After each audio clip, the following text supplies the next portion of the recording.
Let's stop talking about buyers. The real shift in the market is now happening with sellers. That is very true. Like, is the whole market shifting? Are some markets shifting? What do you think? Yeah, well, if you look at June, we have 517,000 new listings, which is down 3% from May and 3.5% year over year. Down? Down. So listings are down. Yep. We have sellers, sellers are pulling back because, as much as people want to think that this is 2008 and listings are just going to keep piling up, the truth is that right now sellers do not have to sell. So I think what we've seen the last few months is people that did have to sell because they already bought something and they were doing a slow transition over. But now in this market, people are in low rates and they're waiting to, we're seeing a lot of buying on contingencies and, nobody's buying a house before they sell theirs and they're pulling back. Well, let's talk about who does have to sell, because I think that is kind of the predominant, those are the people that are, they relocated, right? Mm-hmm. Or maybe they need the equity, or maybe they're going through a divorce. But if you're sitting on a bunch of equity, or, a lot of these people don't have any loan, right? Or you have a really low loan, right? And you're just, trying to upgrade your home, your payment could double. Or downgrade your home. There's people that are like, why downgrade right now? We're comfortable. If we're not going to get the max profit from our house and we have to then buy something in this market, let's just wait. Right. I know that this is a while back, but back when there was those California wildfires, all these California buyers, started moving, let's call it east, right? And being in Phoenix, Scottsdale, Paradise Valley, a lot of those people started buying in town. Now, why is that important? It's because they were coming out of these $5-10 million homes and coming into Phoenix and buying all cash, $2, $3, $4, $5 million home and having almost the same kind of house. But I think a lot of that is over now. Right. Right. And so, that was a result of something. And that kind of was a shot in the arm for, for movement, I guess. And so as of now, there doesn't seem to be any. Yeah. I mean, here's who I'm seeing that that has to sell, right? Obviously new builds. We just put an offer on a home, one of my clients, where it was a flipper. He bought it. He realized he started to flip it, realized the market's down. He can't make any money. So now he's selling for a loss. You have Airbnb people selling for a loss that bought in 22, 23, 24. But here's who you don't have selling for a loss.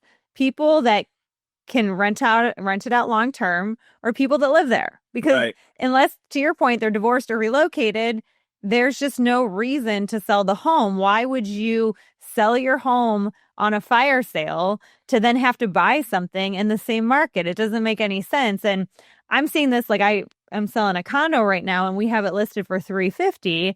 Well, there's a realtor that called me up. Hey, my client's interested, $250 cash out the door. It's like, she doesn't need to sell, she'll just throw a renter in there. It's only 2008 if people have to sell because they can't afford their mortgages, or, they can't, make that payment, right? Or they have a mortgage that's going up because it's not fixed. That's not the case for these people. It's very, very different. And you're starting to see that in the reflection of the seller. And a lot of times people don't really know, so think of this scenario, right? So people that list their house and then they go out and they try to find a house. Then they go to a mortgage company, let's say, and they figure out that their mortgage payment is really, really, really high. Mm-hmm. Or in this particular case, you had a scenario where the HOA payment went up 16%. Right. The HOA payment was already very high and then went up a lot. So this is a really interesting thing because most people don't really think of the HOA this way. But in this particular case, the assessments plus the increases in payments, these are things that when wages are flat and there's inflation, people are really looking at these what would not normally be considered big things.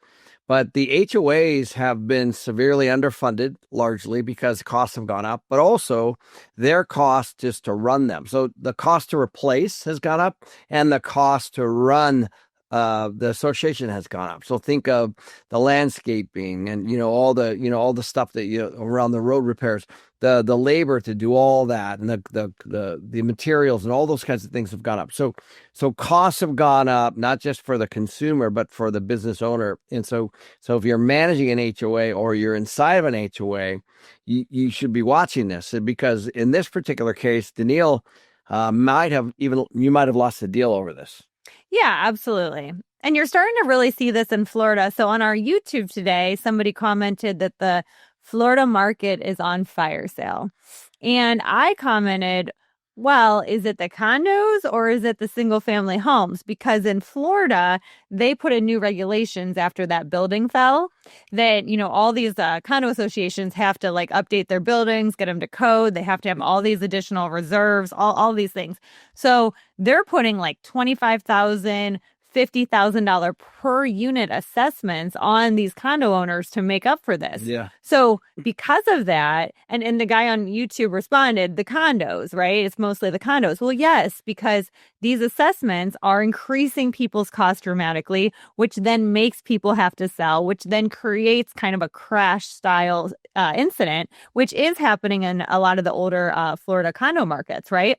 But you don't have that nationwide. And it's not the whole state of Florida. It's the Florida condo market specifically. So let's talk about that just a little bit. So the way this works is if you own a condo, you're responsible for everything inside of it.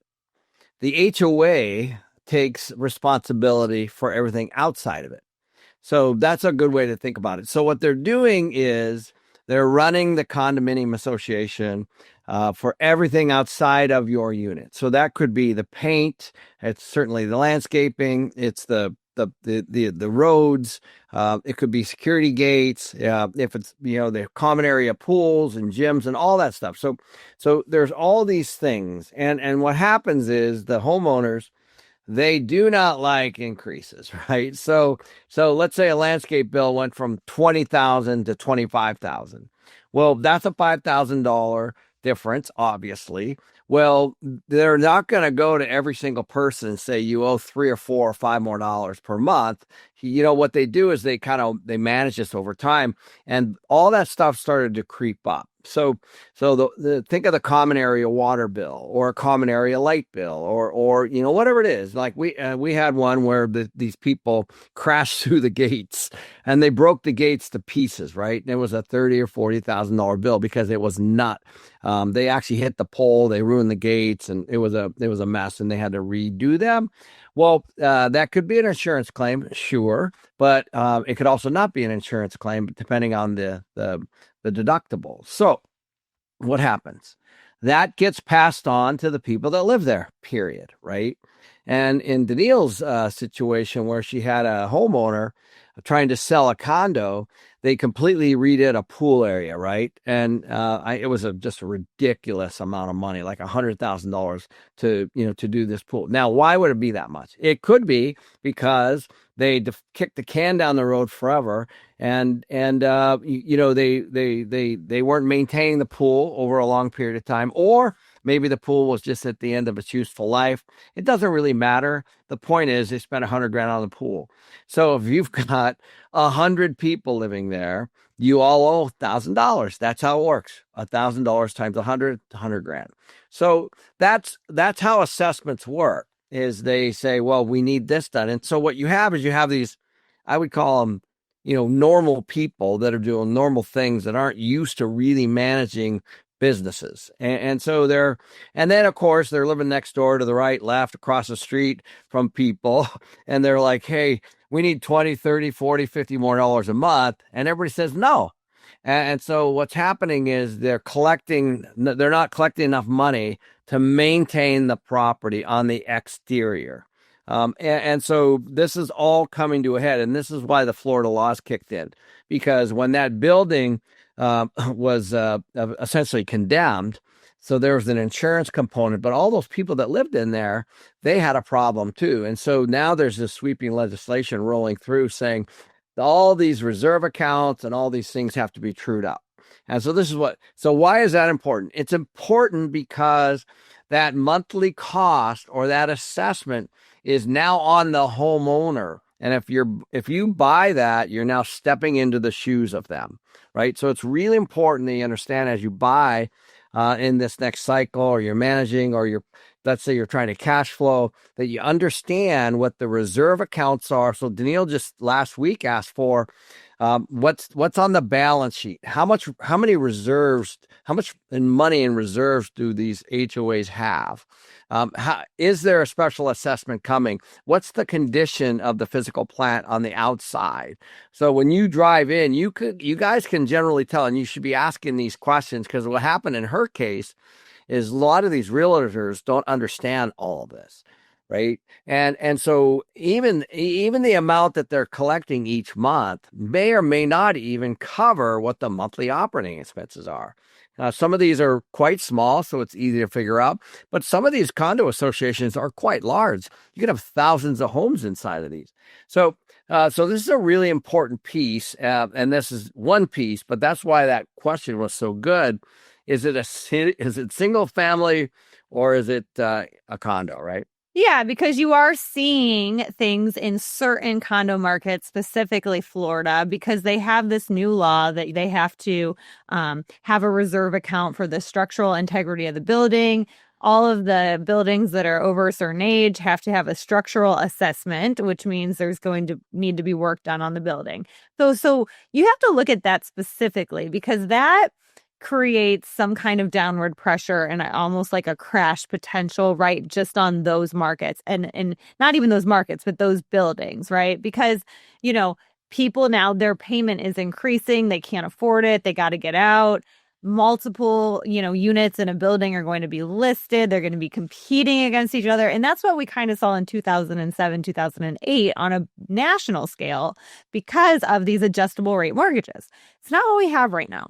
So what we have right now is sellers that are disincentivized to sell. So if you look at the delistings, right? So in May and June, delistings surged over 35%. Explain what a delisting is. It's when you list your home and then you take it off the market, right? Basically. And I've had multiple clients do this myself. Basically, they're like, Danille, if I sell the house, cool. If I don't sell the house, cool. I'll just either live in it or I'll rent it, right? They're not worried. They're not stressed. It's more, they want to sell it. They want to either buy a different rental, buy a different home for themselves to live in. No stress. They're not stressed at all. Okay. And that's important. So basically, delisting surged over 35% year to date and 47% year over year in many markets. That's a big number. It's a big number. So basically, like, a ton of people are listing their home, and if it doesn't sell, it just gets pulled off the market. And even, I have clients that, they're waiting on a home to drop a certain amount of money, and you don't really know if the person is motivated or not. But, 7 times out of 10 right now, it's just getting delisted. Doesn't sell in a couple months. It's not listed anymore. And they might try to relist it next year, right? When the market's better or when rates go down, but they're just not in a hurry right now. And that's something that all these crash bros on YouTube, like, they're just like, oh, inventory's stacking up and it's piling up. Well, it has been, but now we're going to start to see it pull back a little bit, because now the only people that are going to want to sell are going to be people that either are going to put it up for a couple months and see what happens, or they literally have to sell it because of an external circumstance going on. Right. And I think, though, the thing to watch here is, like for a lot of you, what survives the summer and moves into the winter. So there are certain markets that are really, really vibrant. There's a lot of sales and a lot of stuff and a lot of transactions going on, let's say, in the summertime. And if a number of listings kind of move through to the winter, which less people typically do. They typically, there's all kinds of things like weather, of course, but schools, bringing their kids to a different school system and all those things. And so typically, you start to see a pullback a little bit in the winter. Now in Phoenix and Scottsdale and let's say Palm Desert and that kind of stuff might be a little bit different. But the reality is there are markets that are cyclical. It doesn't matter, how you look at it. And so you have to look at cyclicality. So when you look at the fall, if stuff makes it to the fall, I think my prediction is you're going to see somewhat of a price correction. So if you go in to the fall with a lot of listings, they're going to get delisted, like you said, or they're going to start dropping prices. Like if they have to, let's say they have they've already bought something else. And they don't have the income, and they need the equity. Then you're going to start to see, I think, some of that happen. But my prediction would be you're going to see another round of repricing rolling into the spring of next year. Well, and what's interesting, if you are looking to buy, like I just had a couple that was looking to buy and they kind of miffed out, but you have to find those people that are motivated, right? Like we had a flipper, he got in over his head, he started the project, the numbers are down, and he literally bought the home a month ago, listed it for $30,000 less than he bought it for. I mean, and not initially, but when he had no hits on it, I mean, he's probably in that hard money loan and he needs to get out of that. Right. And somebody got a great deal on a home. And that's the stuff you need to look for, because while most sellers are very, lackadaisical, whatever happens, I'll relist it, I'll, live in it, whatever. There are people that are going through things that have to sell. And if you find somebody that has to sell, now is a great time to negotiate and get that deal. But it doesn't mean that, everybody has to sell, because most people don't. So you should be looking for people that have to. And that's a great question to always probe with a realtor. Like, why is this person selling? Do they have to sell? What's their deal, right? Yeah, think of divorce, think of death, something gets transferred onto the kids. To the kids, it's a windfall. They're just going to put it up on the market. It'll be, but if it's somebody, to your point, that is actually needs the equity to buy something else, they could very well just stay put. Well, right, because not only are they going to have to sell their home for lower than they thought, then they also have to buy with a 7% rate, and most of the time they're at 4%, right? So, or lower. So it's very hard for them to justify that. So I think it really is important that when you're kind of gauging, the market and how it's going to crash, I mean, you can't just look at one side of it. You have to look at the other side. Like, buyers are starting to pile up because they're pulling back. They're kind of waiting to see what happens.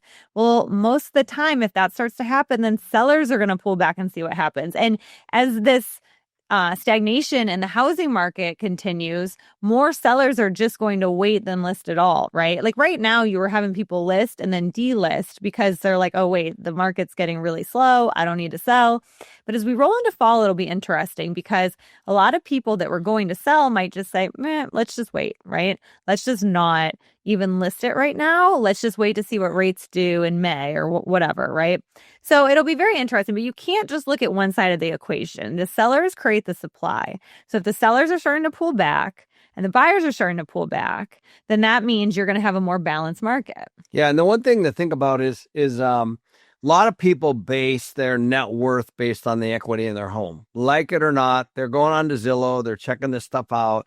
They got a rough idea. Of course, they don't know the exact number, but everyone knows if they bought something at 200 or 300 grand and it's worth 400 or 500 grand, they got that. So they're in their own mind. So it's kind of like a stock, another way to look at it.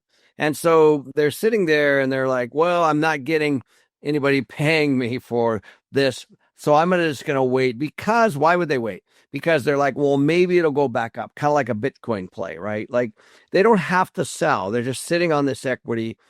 Obviously, they don't want it to decline very much, but what's happening is they're delisting. And then also on the buyer's side, they haven't really had any really rate relief, right? Mm-hmm. So Expensive. anything significant, right? So last week, my son is up here. We're in Coeur d'Alene, Idaho. My son is up here, and he's looking to buy a house. And of course, you guys know I would love that for him to buy a house. And so we're talking about how much he's saved and down payment and all that kind of stuff. Well, guess what? Danille starts looking at deals with him. Yeah. On Zillow right then, and he's going through and she's calculating the mortgage payments, and his eyes are as big as pie plates. Yeah, he did not anticipate what? The payment being that much, right? Because I think we've all been there when we've went to buy a house, right? At these new rates are very high.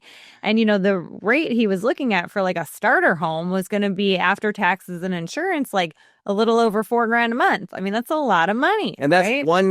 one person, right? So income. Yeah. So you can think about so $4,000 is a lot, right? Mm-hmm. And even though he might even have the down payment. He does. Yeah, he has a down payment. Right, It's $4,000 a month. And it's, you have to look at that right now, his rent is not that. Right now, his rent is like less than half of that. Yeah. So he's really going to be taking on a 4-time payment on Right. this. And he's like, nah, I'd rather, be able to drive a nice car, right? I don't want to sacrifice all these other things. Absolutely. And he would live in a lesser home. He'd be on a severe budget. Yes, right? he would be what we would call house poor. Yeah, house poor, cash poor, house poor. He wouldn't be doing anything. So I think there's a lot of people in that situation right now. Yeah, and something that's important to understand is you can have a very low volume housing market, meaning there's not a lot of transactions happening without having low prices. Like things don't have to come down. Things come down based on supply and demand, but it also comes down on having to sell, right? So you can have like our housing market right now, very low transactions, but you're not seeing a lot of movement on prices. And to your point, I do think as things sit longer, maybe you'll have a little bit more movement. But also, if people don't have to sell, you're going to have movement on like new builds. You're going to have movement on, the Airbnb stuff. You're going to have movement on the things that has to sell. But on the other stuff, I just don't know. But I also think like for a lot of you that are probably listening, you guys are in the real estate world. You're used to transactions. You're used to buying and selling, maybe even own a whole bunch of stuff. So I completely get it. For me, I'm big picture. Hey, if I got 200, 300, 400 grand here, let's just move on. Let's sell it for, what we need to sell it for. However, if I was to go to people that aren't necessarily in this world, they got a couple hundred grand, and it's maybe a significant part of their net worth, and they're looking at a $25,000 or $50,000 hit on that number. They're actually having a very different conversation. They're not trying to move money to something else that makes money and cash flows. What they're looking at is, their net worth, right? So I think you got to look at, again, back to what Danille said, the actual seller. What is their motivation? Where are they? Do they have to move? Have they bought something else? All of those things are going to weigh in. Well, I think what's interesting, so about 65% of the housing market is owner owned, meaning they live in them, right? They don't look at things like us investors do, right? Like they want to upgrade their house. Like people in my family have a home, they want to upgrade the home, but with the rates at where they at now, they can't upgrade their home. And if they did, they're not going to take a discount on what they're selling to buy something more expensive at 7%, right? You're better off doing a HELOC and just remodeling their kitchen. Yeah, exactly. Right. And so that's what you're seeing. So like most people, this isn't like an investor. These aren't investors talking, right? This is just people that live in a house that if they're going to upgrade their house, they can't take on that extra debt. And if they're going to downgrade their house, they have to make it worth it too. I mean, say you're going to downgrade into a cheaper home. Well, if you're going to not be able to get that much for your home compared to what you have to buy the next home for, then there's, it doesn't really make much sense to do that either. It has to be a good incentive for people where it really is going to move the needle for them. Right. And the one thing that's also not moving is, like in the case of my son, he, how does he have $2 more grand coming in a month? Right. On the personal income side of the equation. Right. So you've got companies kind of pulling back. You got this AI phenomena going on. You got wage growth flattening. You've got unemployment, questionable. Like there are some people like George Gammon that think unemployment could go up to 10%. So that's the other side of it. In a market that's transacting and going crazy, and there's like a deal tomorrow and the next deal, and you're on this little roller coaster. It's a very different mindset. Oh, I'll figure it out because the market's really going the right direction and there's a lot going on and I got to kind of jump on this train now. Well, it's very different because the train is slowing down. I don't know if it's going to stop at the station, but it could. And so it's a very different scenario where you just now, okay, I have savings and I'm now going to have this extra monthly expense. Do I want that? If I do, my lifestyle is going to change a lot.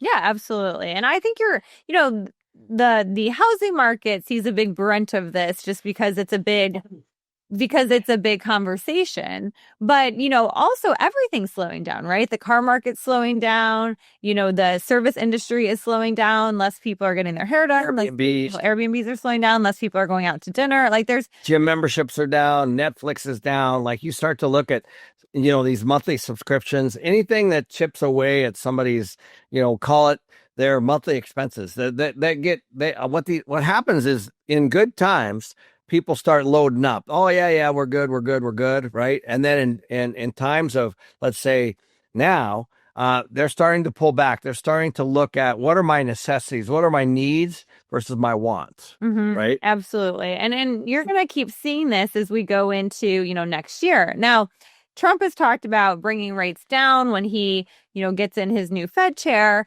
That will be interesting too, because one, it's a vote. It's not a single person. 10 months from now, by the way. But yeah, but next keep May. Talking about doing it earlier, but I know. But either way, if the economy is not in great shape by then, bringing down rates necessarily, doesn't create a booming economy either. It will help depending on the state of the economy.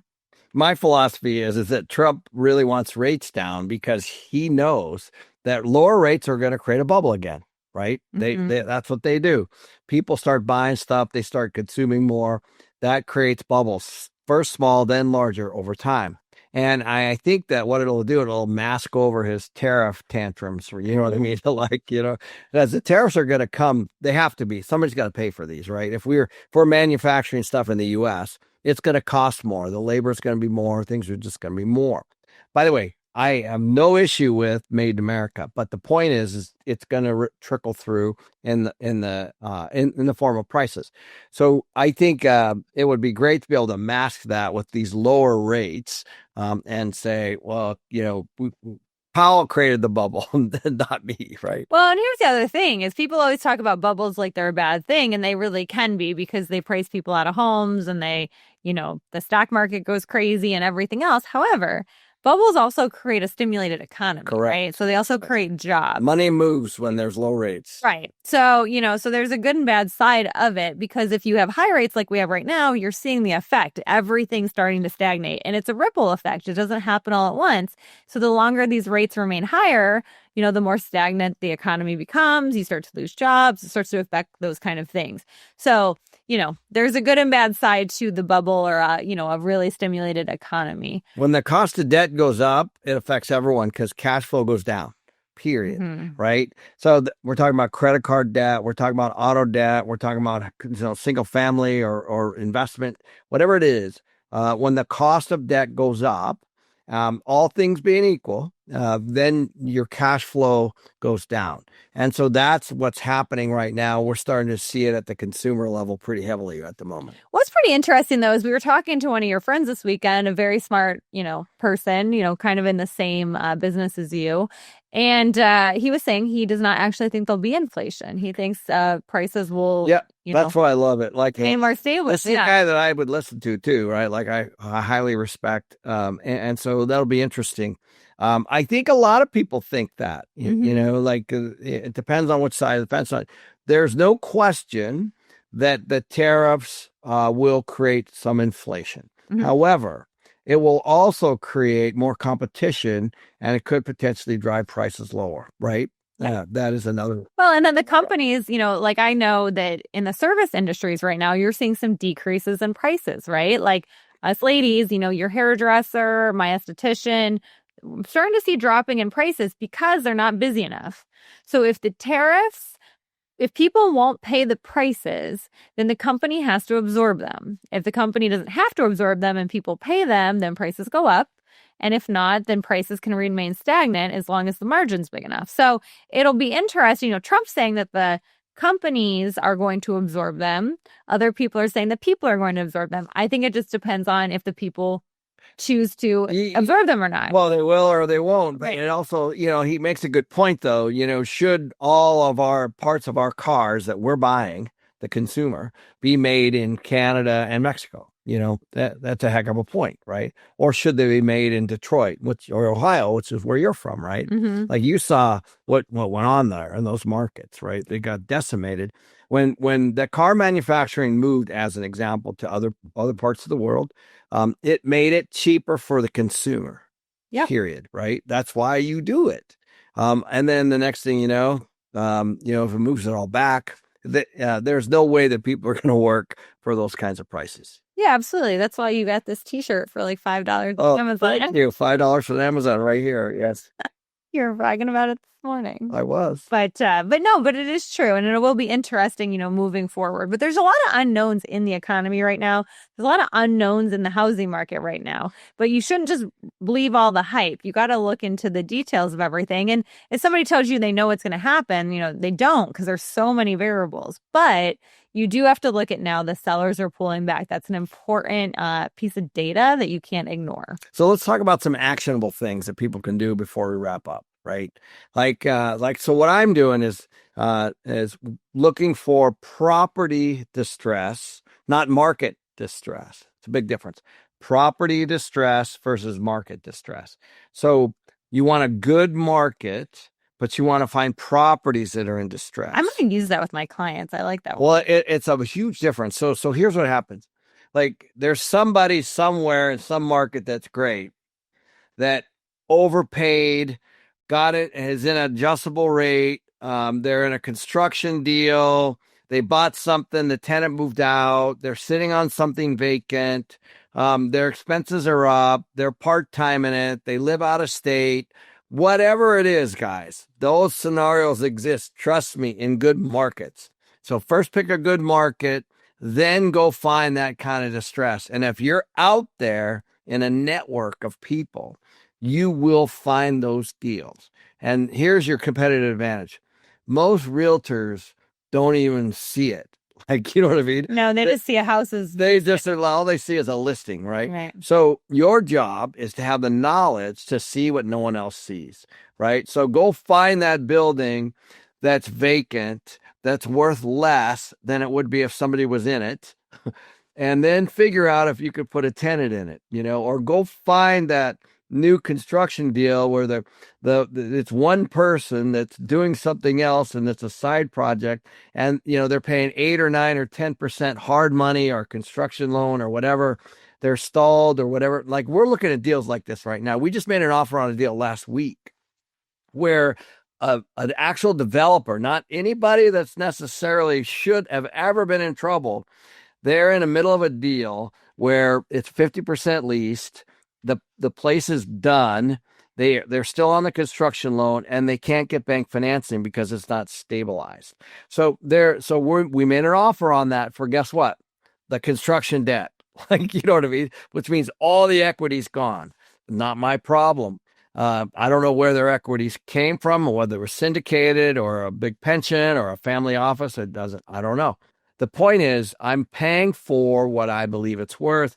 And so those deals are out there, guys. We're buying stuff right now that is distressed. But again, property distress, not market distress. And I think if you're more in the single family market, what you need to be looking at is for when things list and they're listed for a week or less, and you're starting to have drops in prices and then also big drops in prices, you have to know that person is motivated. Like the flipper lowered his price $25,000 in like 8 days. Okay. So when you're seeing things like that, that's a great sign that this person is motivated. Something else to look for.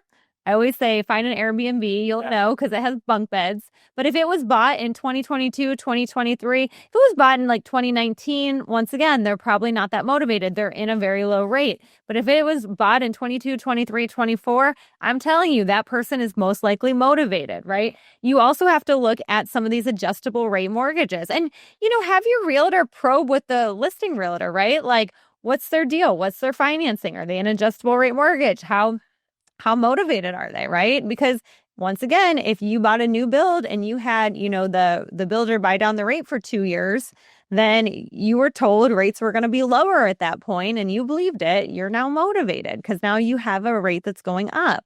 And or people just bought at high rates and were told in 2 years you can refinance out of this. I mean, I think any home that was bought in 22, 23, 24 and it's listed, they could definitely be motivated because they're most likely in a very high rate. And another one, like we're riding our bikes around Coeur d'Alene, we're walking a lot, and with our dogs and all that kind of stuff, and we're looking at like people bought these old houses on pretty decent lots, and they're building something, let's say, okay, all over the place. Well, guess what? There's no one working on these projects. They're like you could tell like there's no one in them. The interiors aren't quite done. There's not even a garage door to it, and it's just chipping away. And there's just no one working on it. Okay, so during good times, people show up and they're moving the needle, right? And right now is a time where there's not a lot of construction. So somebody's not getting paid. Something's not getting done. Somebody's paying for that. And so these are things, these are real deals sitting right under your nose that you actually, now, granted, most of these you're probably not going to get, but that's not the point. The point is every single no you learn something from. And you only need one. You only need one, right? And just pick the area. Again, not market distress, property distress, right? Yeah, don't assume the whole market's going to crash. Like that's just not realistic thinking. The foundation for that is just not in place in most markets.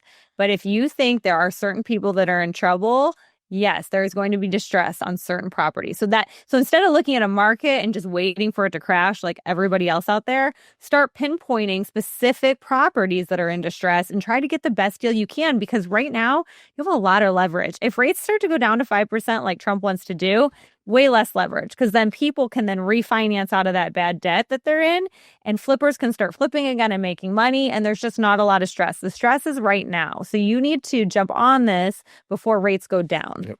And one last thing, I would just say, make sure they cash flow.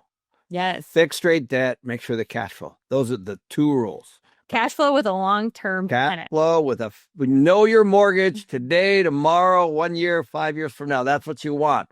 Let inflation do its thing. Let inflation grow the value of this asset for you, but fix your debt. Like, you trust me, if you need to find renters, you will find them to cover these things. And I know that's the anxiety a lot of people have, but just make sure it cash flows and fix your debt. Absolutely. So you guys, oh wait, let's chat about Limitless. Oh, Limitless next week. Let's do this. So let's chat about Limitless. Oh yeah, Limitless is next week, guys. 50 speakers, 5 stages, 2.5 days. I'm going to be tired at the end. We are to be ready to party. Yeah, let's go. I tell you what, you guys want to come? I'm telling you, we got. If you guys are confused as much as I'm confused, I'm confused. Like, what do people really that study this think unemployment's going to be? What do they really think this big, beautiful bill is going to do? We have a whole panel on that. We have a whole panel on manufacturing. We have people that actually do all their business in China.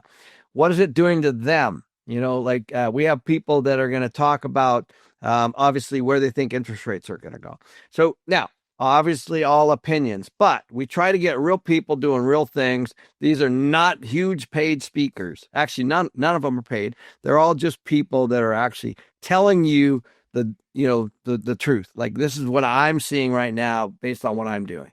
Absolutely. So you have to come check it out. We'll be there. You can go to limitlessexpo.com, and then the code is Ken10. Just put in Ken10, you get 10% discount. We'll see you there. If we're not sold out, we're darn close, but it's a week away, and I can't wait to see you guys. If you enjoyed this video, you'll love the one that's on your screen right now. Check this out.